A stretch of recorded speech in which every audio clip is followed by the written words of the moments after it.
Wala nang maraming paligoy-ligoy pa, diretso sa punto na. Maiksi lang ang komentaryo, pero diretso sa punto. Maraming kuro-kuro, may tiwali, may totoo. Dito, sa puntong diretso tayo. Punto, diretso. Yung chief ng security ni Sara Duterte, yung controversial na chief ng security niya, yung na-involve sa confidential funds, si Colonel Lachica, yun, sinibak na bilang chief ng security ni Sara. Ito, Tinanggal si Colonel Raymond Dantalachica bilang commander ng AFP Security and Protection Group o dating Vice Presidential Security and Protection Group dahil sa pagkakasangkot sa sinasabing manumalyang paggastos ng confidential funds. Sa pahayag kinumpirma ng Armed Forces of the Philippines na pinalitan ni Lieutenant Colonel Joseph Eliosida si Lachica na ibinalik sa Philippine Army. Naharap si Lachica sa patong-patong na kaso sa Office of the Ombudsman kaugnay ng sinasabing manumalyang paggastos sa milyong-milyong pisong halaga ng confidential funds ng Office of the Vice President at Department of Education. Matatandang inamin ni dating DepEd Special Disbursing Officer Edward Fajarda na 4 hanggang 6 na milyong pisong confidential funds kada linggo ang pinalalabas sa sinasabing security officer na si Colonel Dennis Nolasco. Inamin din ni OVP Special Disbursing Officer Gina Acosta na mismong si Vice President Sara Duterte ang nagbigay ng go signal para ibigay ang 125 million pesos na confidential funds ng OVP kay Lachica noong 2022. Pero ayon sa OVP, wala silang natanggap na impormasyon kung bakit tinanggal sa pwesto si Lachica. Tiniyak naman ng Department of National Defense na patuloy na babantayan ng AFP ang seguridad ni VP Sara Duterte.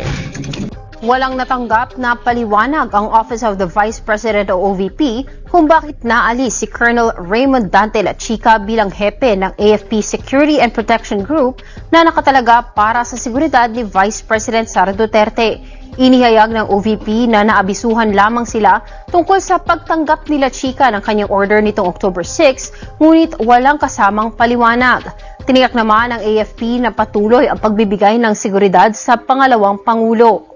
Ayon pa kay Defense Secretary Gilbert Chodoro, lahat ng opisyal na may mandato ay patuloy na bibigyan ng angkop na seguridad. itong si Lachica, yung commander ng AFP Security and Protection Group, si Colonel Dante Lachica, sinibak na. Sinibak ng AFP, tinanggal na doon sa security ni Sara Duterte. Ang dahilan, yung pagkakadawit nito doon sa controversial na confidential funds. Tama lang naman yan. Matindi rin kasi ang naging papel nito ni Lachica doon sa confidential funds ni Sara. Alam naman natin kung anong nangyari doon. Pagkaka-withdraw nung staff ni Sara doon sa Land Bank, o halimbawa 125 million, isang withdrawal yon, ipapasa na ngayon kay Lachica. Si Lachica na ngayon ang bahala. Ang problema, hindi naman ipatawag itong si Lachica kung saan na napunta yung pera na yun. Ilang beses nag-withdraw ng ganun, 125 million, 125 million. Kaya nga, ang inaakusa nga dito na itong sila Lachica, sila yung nagmaniobra ng mga liquidation yan, kung kanino binigay, yung mga Mary Grace Piatos. Kaya lang, para maproteksyonan yung AFP, hindi na ito isinalang eh. Yun yung naging kakulangan doon sa pagdinig ng Kamara noon eh. Hindi na ito sinalang, itong si Lachica.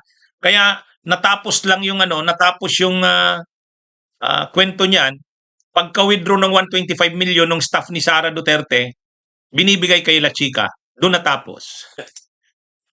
Pero, sinailalim ito sa investigasyon ng AFP. Siyempre may internal silang procedure sa AFP kapag mga nasasangkot sa mga ganyan. Sinailalim siya sa ganung procedure.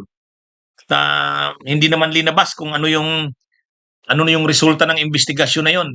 Kasi nga siyempre AFP yan, pinoprotektahan nila yung national security, yung maraming usapin diyan na involved. Pero ngayon, ito na nga, ang latest na balita, tinanggal na ito sa pagiging chief ng security ni Sara Duterte. yung AFP Security and Protection Group. Siya yung commander niyan. Yan yung naka-assign na unit sa pag-secure sa Vice Presidente. Pero dapat noon pa yan. Napakahuli namang masyado tong reaksyon na to. Saka ang mas ini-expect niya ng taong bayan, malaman talaga ng taong bayan, ano bang nangyari? Kasi pagkatanggap niya ng pera, anong ginawa niya? Wala eh. Hindi na nalaman yan eh. Kung nagkaroon sana ng impeachment, lalabas yan.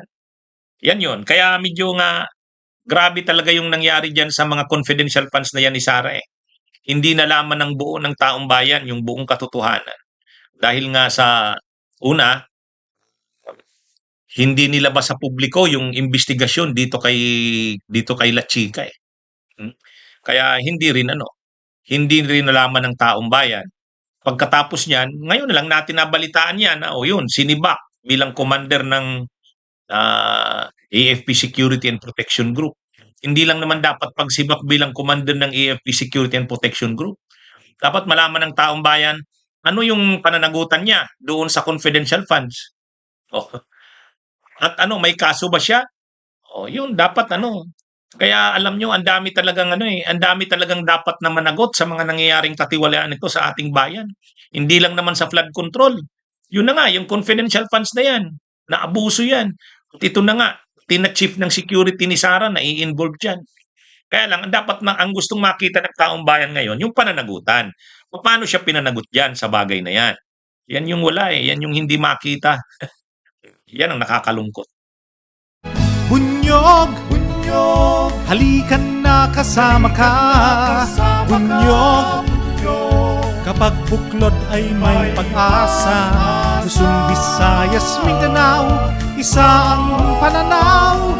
Sa bagong Pilipinas ang bunyog isisigaw. Bunyog.